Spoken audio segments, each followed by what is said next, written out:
우리 예수께서는 마태복음에 보면 열매로 그 나무를 안다 그렇게 말씀하셨어요. 열매로 그 나무를 안다. 그래서 여러분 이번 성령의 열매 시리즈의 큰 주제를 놓쳐서는 안 된다고 말씀드렸습니다.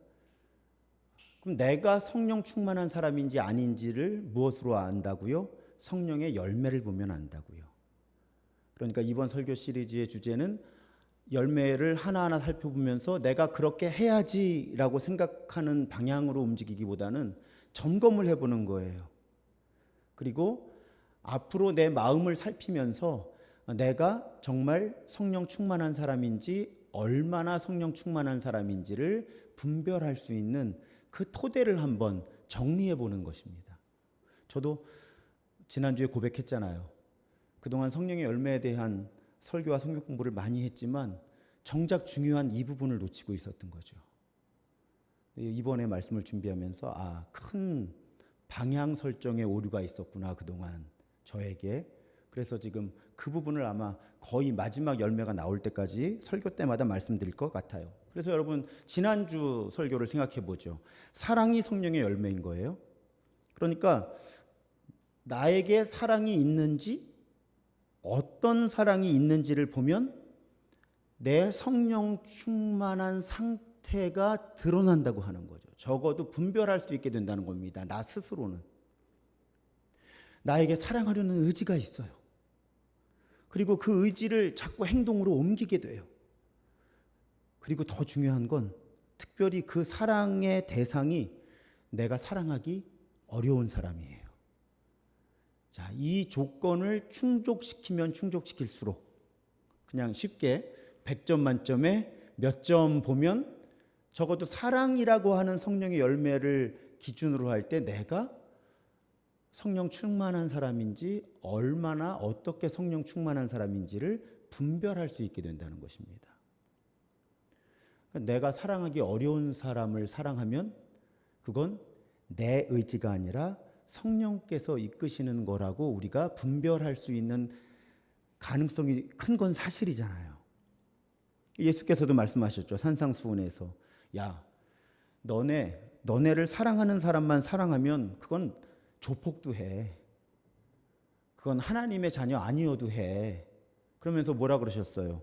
원수를 사랑하고 너희를 박해하는 사람을 위해서 기도할 수 있어야 하나님의 자녀지. 이제 이해가 되시죠? 그러니까 단지 사랑하려는 의지가 있고 그 사랑을 행동으로 옮기는 것만으로는 부족한 거예요. 그 대상이 통상적인 기준에서 내가 사랑하기 어려운 사람일수록 내가 성령의 사람일 가능성이 커지는 겁니다.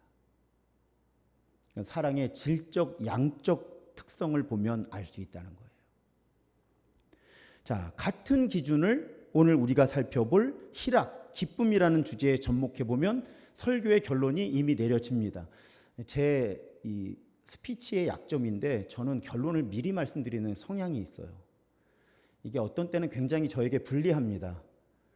결론이 뭘까 이렇게 빌드업을 해서 이렇게 가야 되는데 이상하게 저는 아예 결론을 미리 말씀을 드려놓고 설교를 이끌어가는 게 도움이 더 많이 된다고 생각하는 거예요. 듣는 분들이 지금 어떤 맥락에서 이야기를 하는구나 이렇게.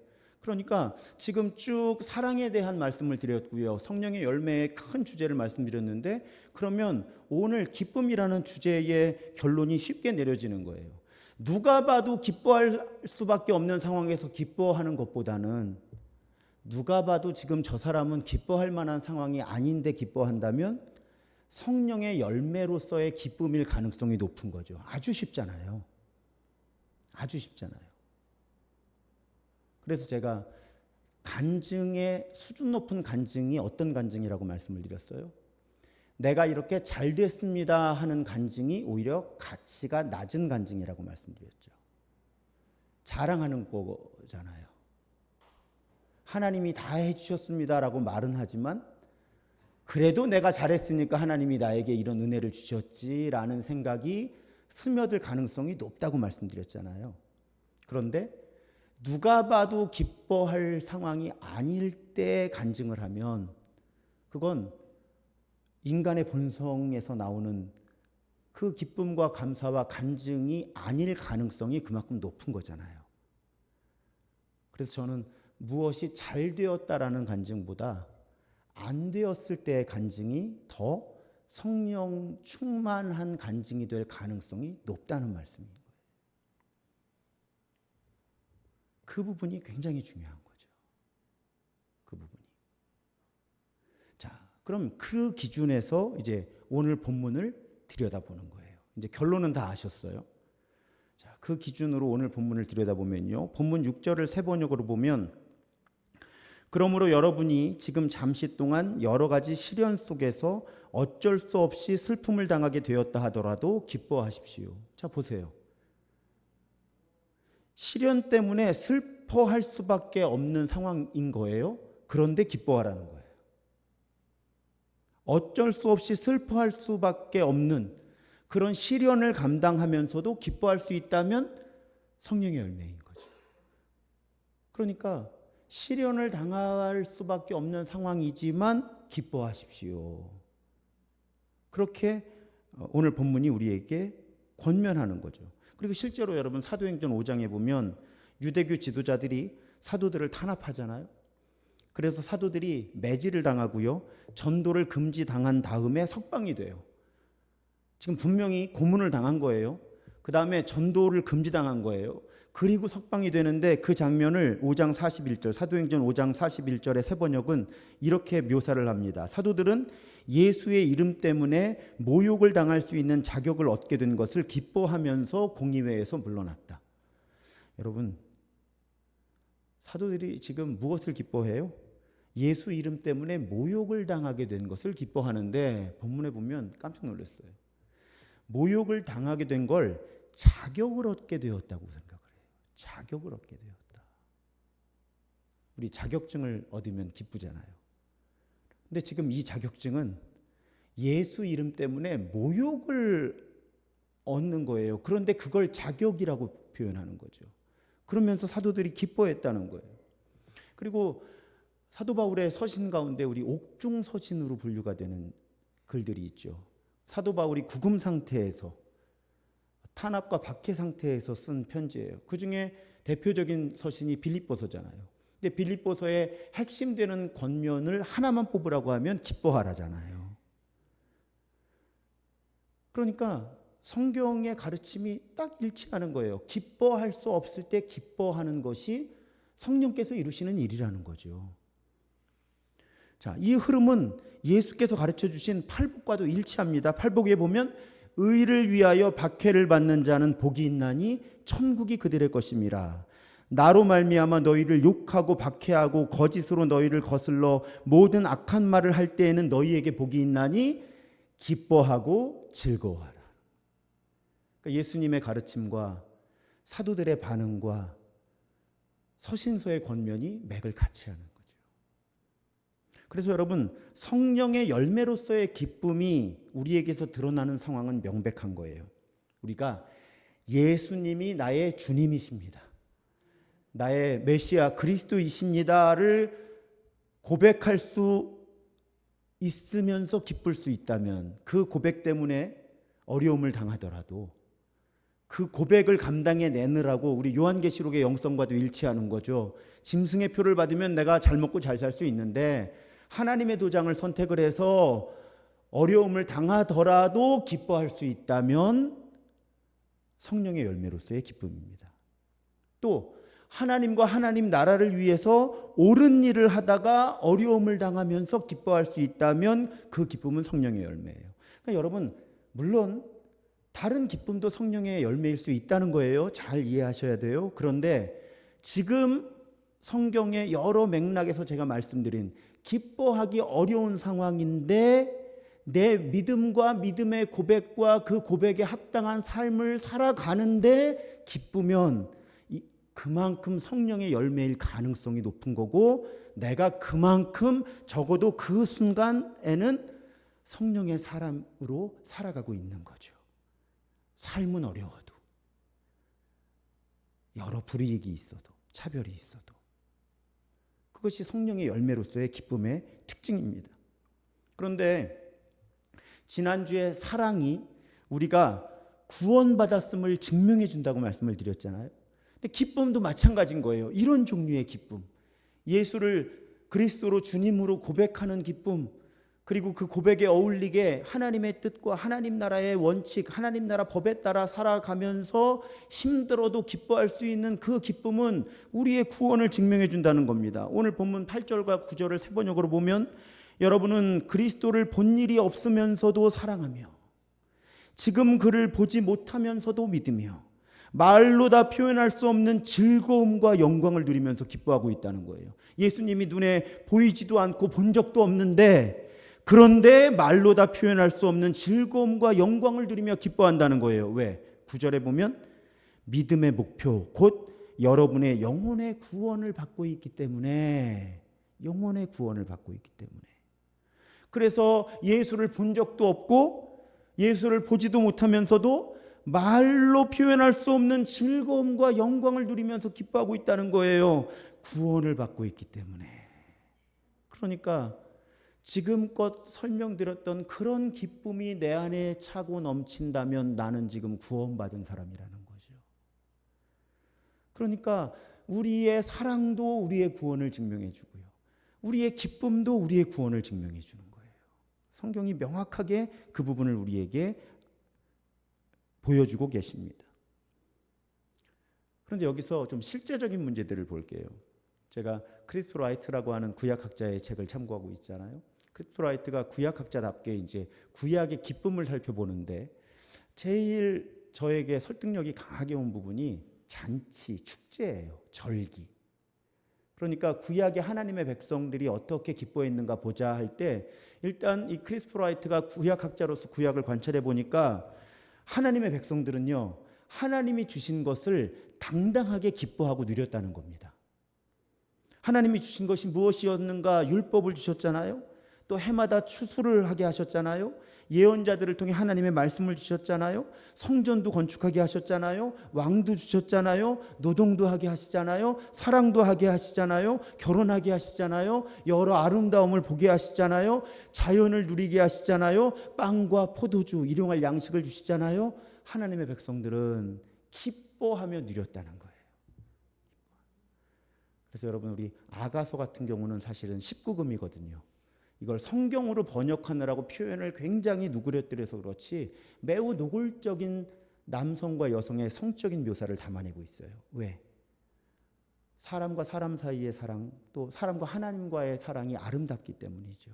우리는 성을 굉장히 어떤 측면에서는 부정적으로 여기거나 감추는 문화에서 지내왔지만, 사실은 성경은 성에 대해서 굉장히 긍정적이죠.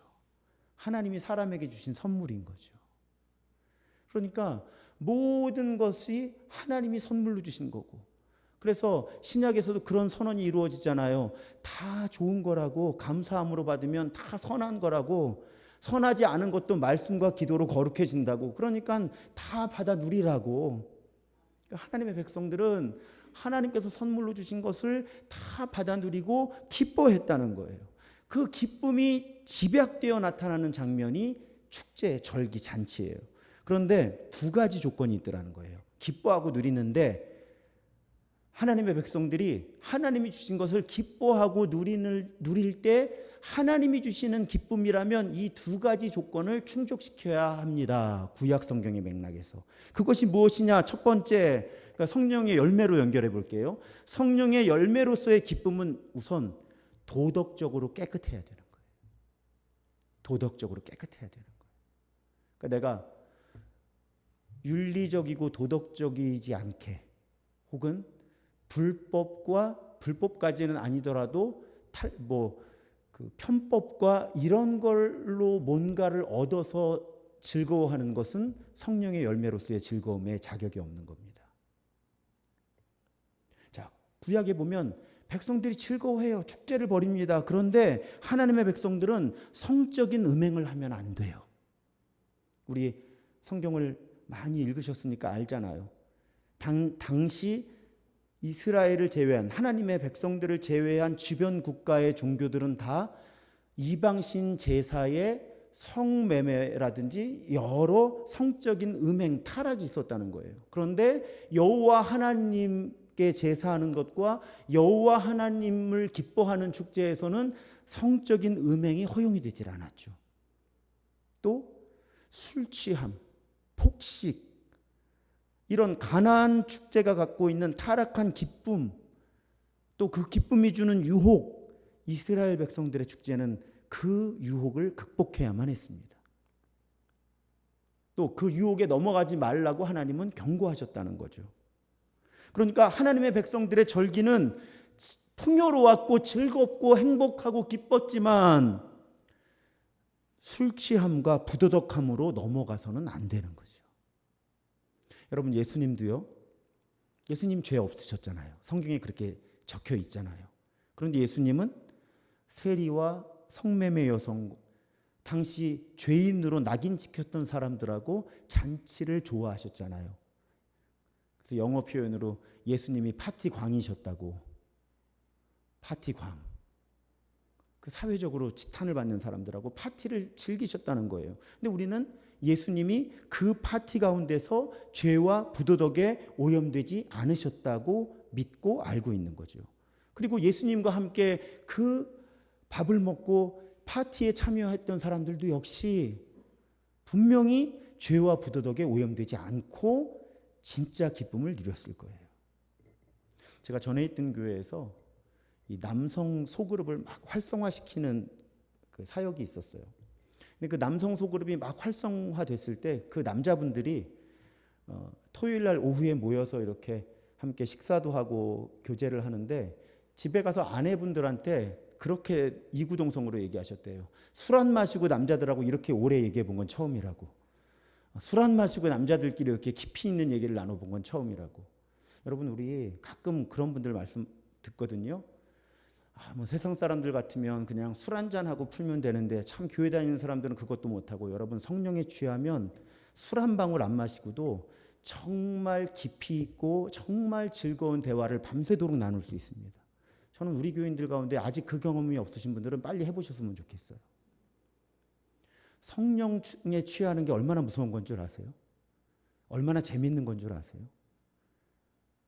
술이라고 하는 맥에 전혀 도움받지 않고요. 정말 깊이 있는 얘기를, 그런데다가 오해도 안 받아. 이게 술 취해서 그런 건지, 이게 어느 정도 취하고 나면 저게 진담인지 아닌지 이제 분별을 해야 되잖아요. 그런데 성령에 취하면 그런 분별을 할 필요도 없어요.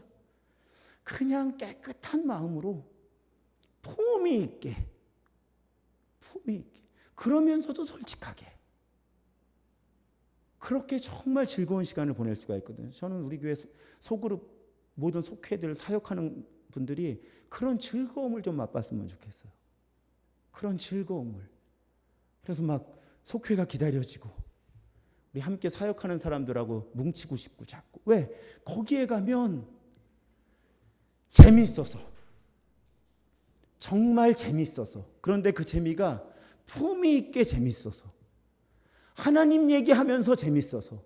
하나님과 내 삶이 부딪히는 얘기, 하나님의 말씀과 내 삶이 부딪히는 얘기를 나누는 것이 이렇게 행복한 줄 몰랐다. 그게 우리 교회 소그룹의 비전이에요. 제가 무게 잡는 거 별로 안 좋아하잖아요. 저는 예수님의 유머 감각이 탁월하시다고 믿는 사람이에요. 여러분, 교회는 즐거운 곳입니다. 성령의 열매가 기쁨이잖아요. 그럼 그 교회가 정말 성령 충만한 사람들이 많다면 그 교회는 아무리 힘든 상황 속에서도 기쁨이 넘치는 게 맞아요. 그렇잖아요. 그래서 여러분, 성경은 우리에게 기뻐하라고, 하나님 주신 것을 기뻐하고 누려라. 그런데 도덕적 영적 타락으로 변질되지 않도록 주의해라. 그것이 구약에서의 축제의 기쁨, 또 성령 충만한 기쁨의 특징입니다. 그게 첫 번째고요. 두 번째는 성경적인 기쁨, 또 성령의 열매로서의 기쁨은 여러분, 다른 사람과 함께 기뻐할 수 있을 때 성경적이고 성령의 열매로서의 기쁨인 거예요. 아까 구약의 잔치가 소재라고 말씀드렸잖아요. 신명기 16장 11절과 14절에 거의 동일한 말씀이 나오는데 제가 세번역으로 읽어드리겠습니다. 당신들, 그러니까 하나님의 백성들이에요.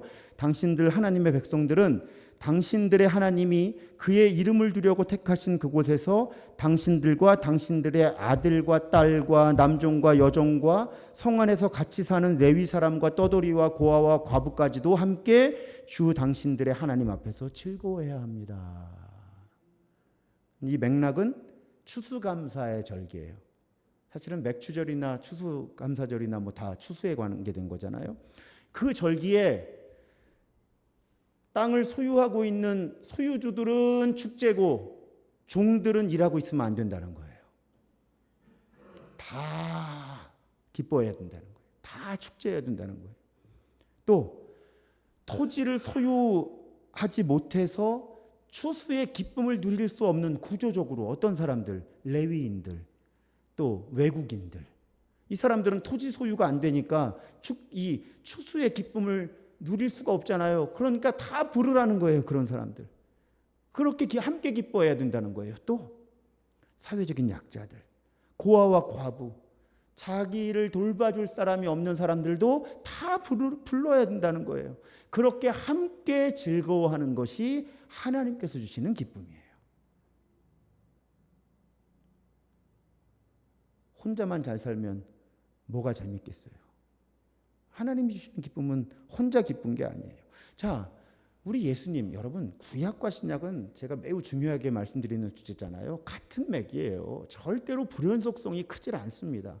자, 하나님이 지금 너희들 축제를 할 거면 기뻐할 상황이 안 되고 조건이 안 되는 사람들 다 불러서 그렇게 축제해야 돼. 함께 기뻐해야 돼. 그게 나 여호와 하나님이 주는 기쁨이야. 이렇게 가르치셨잖아요. 예수님 누가복음 14장 13절에 보면 잔치를 베풀 때에는 가난한 사람들과 지체에 장애가 있는 사람들과 다리 저는 사람들과 눈먼 사람들을 불러라 이렇게 말씀하셨어요. 잔치를 하려면 그래 너희들하고 수준이 맞아서 나중에 초청을 해줄 사람들을 부르지 말고 그런 잔치는 의미 없어. 너희들 하나님 나라에서는 나중에 너희들에게 되갚을 능력이 없는 사람들을 다 불러서 하는 잔치가 진짜 잔치야.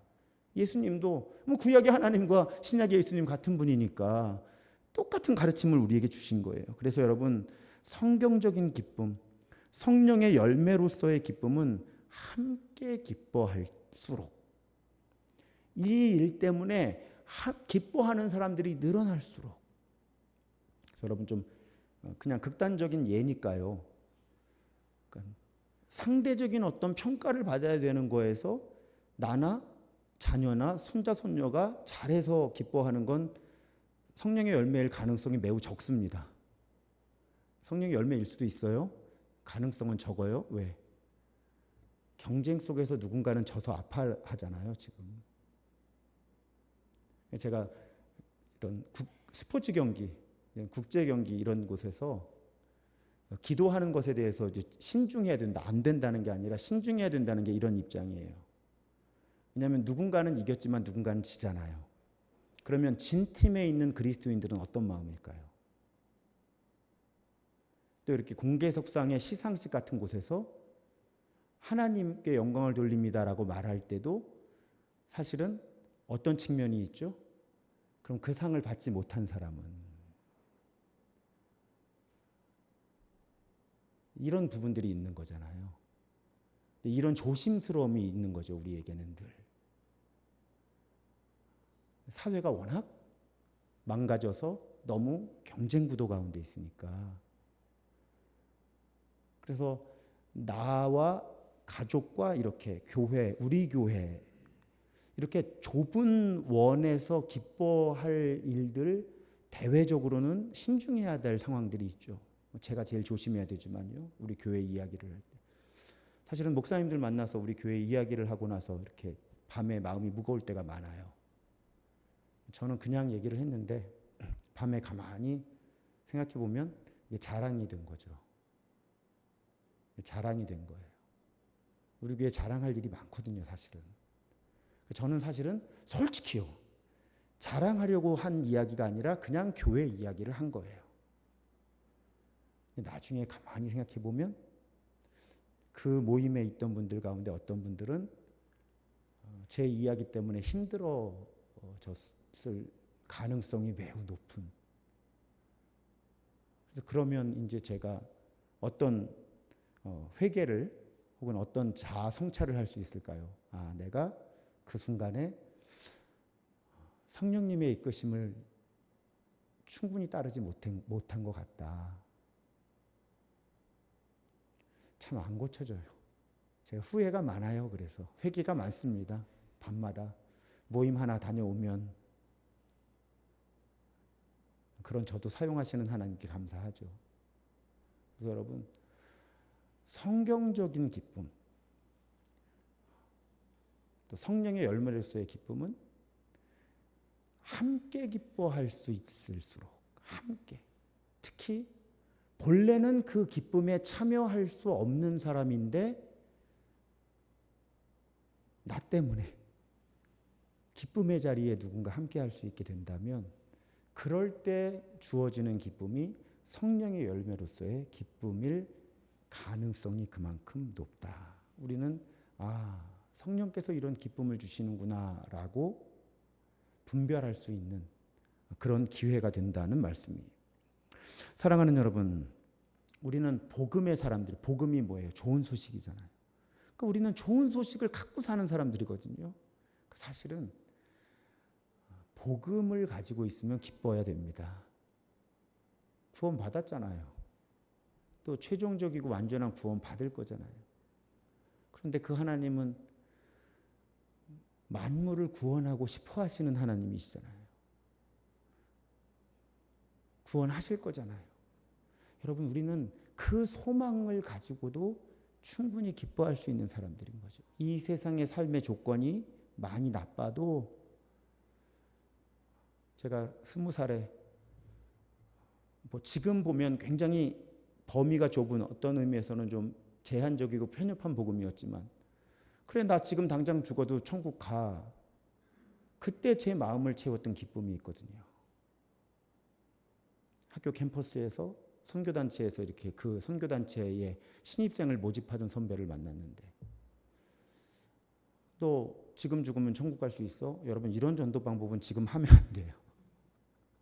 그 당시는 어느 정도는 움직였어요. 그런 전도 방법이. 특히 이제 저처럼 교회에서 모태신앙으로 자라난 사람에게는 그 어법이 가능했어요. 자신이 없었던 거죠. 난 예수 믿는데 왜 자신이 없나? 근데 그때 그 선배가 예수를 믿으면 영원한 생명이 있는 거야. 성경의 구절들을 보여줬어요. 그 순간 제 마음에 갑자기 기쁨이 확 차올랐는데 제가 이 부분 말씀드릴 때마다 그런 얘기하죠. 학교가 서울에 있었고 집이 인천에 있었는데 정말 지하철에서 춤을 추고 싶은 거예요. 저는 몸치예요. 어쩌면 몸치인 게 감사할 수도 있어요. 정말 지하철을 타고 가는데 그러면 이제 2호선을 타고 신도림역에서 이제 제가 내려야 되는 인천까지 가는데 정말 춤을 추고 싶은 거예요. 사람들이 그 지하철에 이렇게 어느 정도 차 있고 지금 지하철 안에 있는데도 왜? 너무 기뻐서 지금 나에게 무슨 일이 생겨도 나에게 영원한 생명이 있어. 왜? 내가 예수를 그리스도로 고백하니까. 예수님이 내 안에 계시니까 다 덤벼. 다 이길 수 있어. 이런 마음이 있잖아요. 그래서 여러분 성령께서 주시는 기쁨인 거죠. 성령께서. 그래서 여러분 내 마음에 기쁨이 없으면 기뻐하려고 애를 쓰지 마시고 지난주에도 말씀드렸죠. 성령님을 구하면 가끔 거기서 우리가 더 죄책감과 수치심이 생기는 거예요. 그래 우리 목사님이 받은 구원만 가지고도 기뻐할 수 있다고 말씀하셨는데 내가 왜 이렇게 기쁨이 없나. 그런데 그 순간에 기쁨 자체를 내가 짜내려고 하면 내 힘으로 만들어내려고 하면 더 다쳐요. 그럴 때는 성령님, 이미 제 안에 계신 성령님께 주의를 더 집중하고 말을 거는 거예요. 성령님, 제 안에 계신 거 다 알아요. 제가 한동안 성령님 외면했죠. 무관심했죠. 제가 이제 성령님하고 다시 좀 친밀하게 잘 지내보려고요. 그렇게 성령님과의 친밀한 동행을 다시 시작하면 기쁨은 열매로 열리는 거예요. 열매로 열리는. 모든 성령의 열매가 그렇듯이. 그래서 아까 말씀드렸던 빌립보서 4장 4절. 주 안에서 항상 기뻐하라. 내가 다시 말하노니 기뻐하라. 성령께서 우리에게 명령하실 거예요. 그러면 이상하게 기쁨이라고는 그림자도 없었던 것 같은데, 단서도 없었던 것 같은데 설명하기 어려운 기쁨이 조금씩 우리 안에서 회복되죠. 아마 그런 간증들 여기 앉아 계신 분들 다 있으실 거예요. 자꾸 우리가 잊어버려서 그렇죠. 그래서 여러분, 기쁨이 없다면 기쁨에 집중해야 할 것이 아니라, 또 환경에 집중해야 할 것이 아니라 내 안에 계신 성령님을 부르자. 성령님과 이야기를 나누자. 그게 기도잖아요. 그러면 나도 그대로고 환경도 그대로인 상황인데 이상하게 논리적으로 설명이 잘 되지 않는 기쁨이 우리 속에서 조금씩 차오를 거예요. 여러분, 저와 여러분이 정말 성령의 열매로 열리는 기쁨을 느끼는 감각이 생기셨으면 좋겠어요. 제가 가끔 분별에 대한 강의를 할 때마다 그런 말씀 드리는데, 어떤 때는요, 여러분, 어떤 모임에 갔는데 너무 즐겁고 행복했어요. 너무 정말 힐링됐다. 힘이 생겼다. 그런데 불과 1시간 정도 후에 집에 오는데 마음이 우울해지는 그런 상황도 있거든요. 그건 내가 그 자리에서 느꼈던 기쁨이 내 마음 깊은 곳에서 나오는 성령의 열매가 아니었을 가능성이 높아요. 그냥 마음의 껍데기만 즐거웠던 거예요. 근데 그걸 진짜 기쁨으로 착각을 했던 거죠. 근데 여러분, 어떤 상황은 지금 객관적으로 볼 때는 굉장히 힘든 상황인데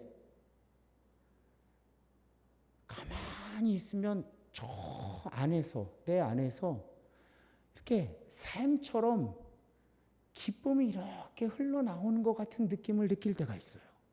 그러면 처음에는 혼란스러워요. 내가 지금 착각을 하는 건가?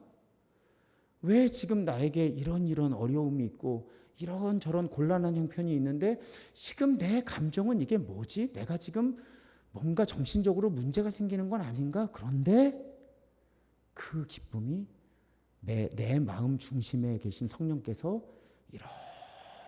이렇게 샘솟게 하시는 성령의 열매로서의 기쁨일 가능성이 크다는 거죠. 그래서 여러분, 얄팍한 영성을 갖고 있는 사람은 마음 껍데기의 기쁨만 느꼈다, 못 느꼈다 하면서 진짜 행복을 모르고 사는 거예요. 그냥 돈 조금 더 벌면 기쁘고 돈 조금 덜 벌면 힘들고 그런 조건에 따라 변화되는 기쁨 때문에 오히려 지쳐가는 거죠.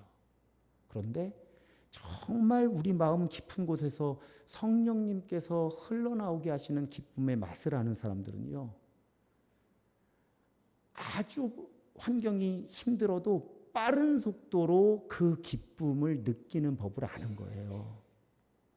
이건 은혜로 이루어지는 일이지만 연습을 하면 은혜 받는 연습도 할 수 있어요, 여러분. 그러면 힘든 상황이 딱 닥쳤는데 우리 안에 계신 성령님께 주의를 딱 집중하는 연습을 신실하게 한 사람들은 그렇게 성령님께 딱 집중할 때 바로 그 순간부터 느리더라도 조금씩 흘러나오는 진짜 기쁨이 경험되는 거죠. 그러면 다른 사람들은 이해하기 어렵고 다른 사람들에게 내 논리로도 설명하기 어려운 기쁨이 나를 채우게 돼요. 그리고 그런 기쁨의 사람들은 그 성령의 열매로서의 기쁨을 주변에 전염시키죠. 우리가 그런 기쁨의 사람들이 되었으면 좋겠습니다. 그래서 우리 교회는 물론 여러분들 한 분 한 분과 가정과 일터도 마찬가지지만 저의 기도는 우리 교회는 늘 기뻤으면 좋겠다. 이번에 국내 순례 갔다 오면서도 너무 좋았던 게 다들 기뻐하셔서, 그래서 제가 속으로 그랬어요. 아, 우리 교인들은 정말 성령의 사람들이 많다. 왜? 제가 볼 땐 분명히 불평해야 되는데 속은 어떤지 모르겠어요. 하나님만 아시겠죠, 그 부분과. 근데 분명히 불평이 나와야 되는 상황 속에서 기쁨의 소리가 들리니까. 그리고 저도 목사잖아요. 그 기쁨이 척하는 건지 진짜인지 제가 그래도 한 80% 정도로는 느낄 수 있지 않을까요? 그럴 때 저는 우리 교인들, 비단 국내 성지순례뿐만 아니라 교회 여러 모임 가운데 이렇게 가보면 정말 높은 비율의 교인들이 성령의 열매로서의 기쁨을, 그게 뭔지 아세요. 아마 그분들한테 제가 여쭤보면 저 그런 거 모르는데요 그러실 거예요. 근데 그렇게 아는 건 지식으로 아는 게 아니라 그냥 직관적으로, 그냥 편하게 표현하면 영적으로 아는 거여서 그분은 아시는데 본인이 아시는 걸 모르는 거죠. 우리 교회 그런 분들이 많으세요. 그럼 제가 왜 기쁠까요? 교회 분위기가 좋아서 기쁜 것도 당연히 있겠지만 우리 교회에 하나님의 영이 운행하시는구나 라는 증거잖아요. 기쁨이 드러나는 것. 여러분들 교회에서 화내지 마시라고 압박하려고 이런 말씀 드리는 거 절대로 아닌 거 아시죠? 저의 진정성을 믿어주시고요. 저의 진정성을 좀 믿어주시고, 그렇게 성령님만이 주실 수 있는 기쁨이 우리들의 마음과 삶을 가득 채우는 그 행복이 정말 우리 교회 모든 식구들 가득했으면 좋겠습니다. 그렇게 기쁨으로 성령의 열매로서의 기쁨을 누리는 우리가 더욱 되기를 주님의 이름으로 축복합니다.